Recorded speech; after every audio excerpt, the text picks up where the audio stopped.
तालीम भी नहीं है मेरी, इसलिए कोई भी काम मिल जाता कर लेता। स्कूल कभी गए नहीं या क्या वजह थी स्कूल?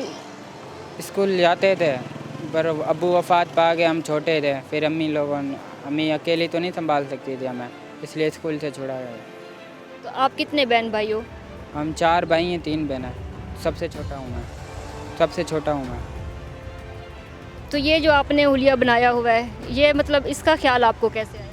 ये इंडियन टिकटॉकर है, उसको देख के फिर मैंने फॉलो किया। वो उसने एक डब्बा रखा, जब इधर आया तो ज़ाहिर बात है मेरे पास कोई काम भी नहीं मिल रहा था, कोई टेंशन चढ़ी हुई थी, अभी क्या काम करूँगा। तो आखिरकार एक डब्बा रखा उसने, वो आगे खड़ा होता था, उसको पैसे भी मिलते थे, वो बंदा फेमस भी होता जा रहा है। फिर मैंने उसको फॉलो किया, मैंने भी गया बाज़ार से जाके कपड़े लिए अपने चॉइस के, ये कैप ली, हर शूज़ भी ले आया, अपने उस पर स्प्रे करके फिर मैंने पहले दिन आगे ये स्टार्ट किया। माशाल्लाह अच्छा ही चल गया।